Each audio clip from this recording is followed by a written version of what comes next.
Aujourd'hui, c'est jour du tennis. J'ai mon super sac de tennis.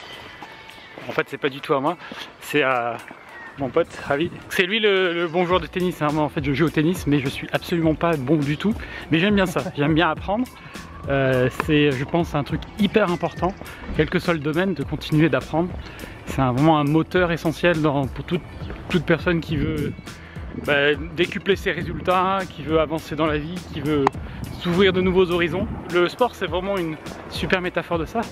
C'est vraiment passer par toutes les étapes où c'est dur.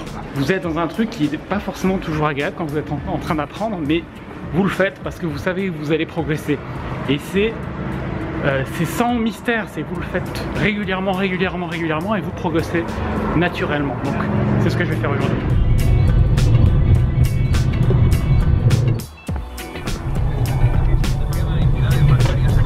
Donc voilà, après Séville, on est passé à Madrid, donc on part à Vienne dans quelques jours.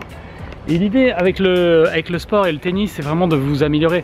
Moi, je repense toujours à quand j'ai démarré à m'intéresser à l'argent. L'entraînement que j'ai créé, c'est que j'ai commencé simplement à me familiariser avec les mots, avec le vocabulaire. Donc, je lisais des magazines très généralistes qui parlaient d'argent, mais ça m'a beaucoup aidé parce qu'au départ, il faut se familiariser, il faut s'entraîner. Et donc, un des premiers entraînements que vous pouvez avoir avec l'argent ou l'investissement en général, c'est déjà connaître les mots, le vocabulaire, parce que ça en dit long. Et dans le sport, comme dans tous les investissements que vous allez pouvoir faire, il faut vous échauffer, il faut vous préparer. Et l'échauffement, quand vous cherchez à investir, c'est tout simplement de commencer par faire de petits investissements. C'est acheter votre première action, vous en achetez une ou deux pour voir comment ça se passe. Un premier bien immobilier mais qui ne soit pas très gros.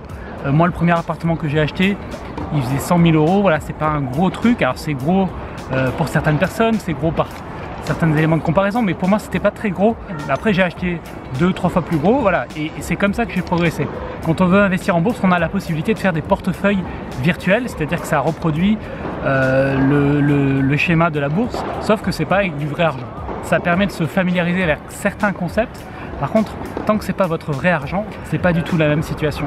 Donc ça permet de s'entraîner, mais le véritable entraînement, c'est quand vous allez acheter votre première action, que son cours va monter ou que son cours va baisser, parce que les deux vont inévitablement arriver, et de voir comment vous allez réagir. Vous pouvez voir ce filet là, quand vous êtes de ce côté là du cours, c'est exactement la situation où vous cherchez à faire votre premier investissement. Mettons que vous cherchez à investir dans l'immobilier, vous voyez ce filet, c'est tous les obstacles que vous allez rencontrer.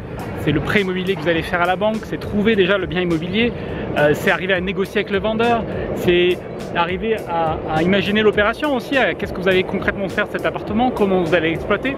Et bien tout ça, ça peut être symbolisé par ce filet, parce qu'une des premières difficultés, c'est d'arriver à renvoyer la balle de l'autre côté.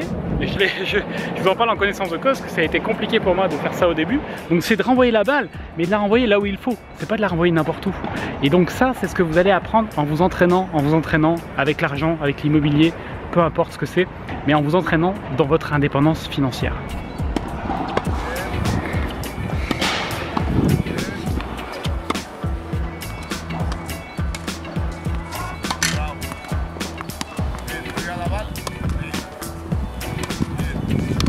Bon, je viens de faire ma première séquence d'entraînement. Je suis déjà à la limite. Je pense qu'un bon prof, il a cette capacité à vous pousser dans vos retranchements. Vraiment sympa de pouvoir être allé jusqu'au bout, d'avoir tenu si longtemps. Donc on vient d'échanger quelques balles avec mon collègue Ravi. Bon, il est vraiment meilleur que moi au tennis. Donc il a fait ses services tels qu'il les fait d'habitude, c'est-à-dire avec beaucoup de puissance. J'en ai pas renvoyé un seul. J'ai réussi à toucher la balle quelques fois, mais j'ai pas réussi à le renvoyer. Dans ma position face à lui, le seul truc que je peux faire, c'est parier sur ses erreurs, parce que je vais pas arriver techniquement à être au niveau. Et dans l'immobilier, quand vous démarrez, il n'y a pas grand chose que vous puissiez faire d'autre que ça. C'est-à-dire soit vous vous formez, vous apprenez à des techniques d'investissement, soit vous allez parier sur les erreurs des vendeurs et des autres, tout simplement. C'est-à-dire un vendeur qui n'est pas très bien informé, un vendeur qui en a marre aussi, simplement, des fois, qui ne veut pas faire l'effort qu'il est faut pour rendre son bien rentable ou voire très rentable. Et moi, c'est ce que j'enseigne notamment dans ma formation, c'est que j'enseigne au départ à repérer les erreurs pour pouvoir en profiter, puisque c'est la meilleure stratégie que l'on a au départ quand on n'est pas techniquement très bon. Et après, évidemment, plus vous allez monter en niveau, comme au tennis, plus vous allez monter en niveau, plus vous allez pouvoir avoir une stratégie d'attaque et donc pouvoir mettre en place concrètement des coups, des revers, des stratégies avec plusieurs enchaînements que vous prévoyez à l'avance et que vous essayez de mettre en œuvre, et non plus être sur la défensive en train de parier sur les erreurs des autres. Voilà. Donc j'espère que cette vidéo vous a plu. Si vous aimez le parallèle entre le sport et l'investissement, il y a beaucoup de choses à réfléchir. Je pourrais en faire d'autres avec d'autres sports. La partie Jiu-Jitsu que j'ai fait à Séville m'a beaucoup plu, donc j'ai bien envie, j'ai repéré déjà une école à Vienne, j'ai bien envie de reprendre, enfin de démarrer à vrai dire, le Jiu-Jitsu. Il y a plein de vidéos qui ont été faites sur internet par un prof. Si vous avez lu Sun Tzu, l'art de la guerre, qui est souvent appliqué, décliné dans les entreprises, c'est un peu la même chose, c'est-à-dire c'est des stratégies tout simplement pour gagner, pour prendre l'ascendant, et aussi pour avoir le bon mouvement au bon moment. Il ne va pas faire n'importe quoi n'importe quand, et savoir qu'est-ce qui est le plus adapté dans ma situation au moment où j'ai envie d'appliquer cette technique, au moment où j'ai envie de développer mon business. Donc voilà, si cette vidéo vous a plu, cliquez sur j'aime, partagez-la, partagez-la à des fans de tennis, partagez-la à des gens qui veulent créer leur entreprise ou développer leur business ou simplement investir dans l'immobilier, parce que ça met la discussion à un autre niveau que je trouve très intéressant, qui moi m'a beaucoup aidé en fait à me décrocher des considérations techniques, juridiques, fiscales qui ont tendance à nous enterrer quand on démarre.